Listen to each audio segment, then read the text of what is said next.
Hello બાળ મિત્રો, હેલી એજ્યુકેશનમાં ફરીવાર આપ બધાનું સ્વાગત છે।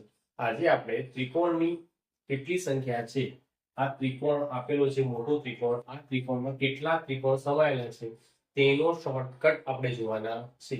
જો તમને વિડીયો પસંદ આવે તો ચેનલને સબસ્ક્રાઇબ કરજો અને આવા જ વિડીયો માટે જે ચેનલની નોટિફિકેશન છે એ પણ ઓન કરી દેજો, જેથી કરીને જ્યારે પણ હું આવા વિડીયો અપલોડ કરું તો ત્યારે તમને મળી રહે। તો ચલો આપણે વિડીયોની શરૂઆત કરીએ। તો જો અહીંયા તમને મોટો ત્રિકોણ દેખાય છે, એમાં નાના નાના ઘણા બધા ત્રિકોણો આપેલા છે। આ ત્રિકોણમાં ત્રિકોણની સંખ્યા શોધવા માટે આપણે શું કરીશું, તો નીચે બેઝમાં કેટલા છે એ જોવાનું છે। 1 2 3 4 કેટલા ત્રિકોણ છે? 4 છે। તો આપણે શું કરવાનું છે, નીચે 4 સરખા ભાગે ખાના બનાવી દેવાના છે, બરાબર। એમાં 1 2 3 4 આટલું લખી દઈશું, બરાબર। ત્યારબાદ તમારે સરવાળો કરવાનો છે। કોનો કરવાનો છે? અહીંયા પહેલો એકનો એક, આ જે એક છે એકને આની અંદર ઉમેરવાના, એટલે કેટલા થશે? 3 3 ને આની અંદર ઉમેરશો એટલે કેટલા થશે? 6 6 ને આની અંદર ઉમેરશો એટલે કેટલા થશે? 10।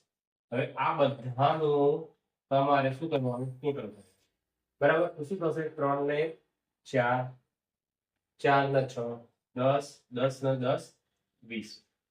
આટલાથી આપણા ત્રિકોણો મળી જતા નથી। હવે શું કરવાનું છે, તો હવે આપણે એક એક ખાનું છોડવાનું છે, બરાબર। તો આને સર્કલ કરીશું, જેને સર્કલ કરીશું એ આપણે ગણવાનું નથી, પછી આ છોડી દેવાનું, આને સર્કલ કરીશું। હવે જેટલા સર્કલ નથી થયા એનો સરવાળો કરવાનો। તો કયા સરવાળો નથી, સર્કલ નથી થયા? તો કે 1 અને 6, તો 1 અને 6 નો સરવાળો કેટલો થશે? તો કે 7, એનો જવાબ આવશે 27।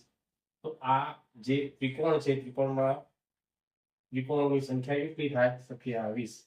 તો મિત્રો તમારે આ ત્રિકોણમાં કેટલા ત્રિકોણ સમાયેલા છે, બરાબર, કે કેટલા ત્રિકોણ થાય છે એનો તમારે કોમેન્ટમાં જવાબ આપવાનો છે।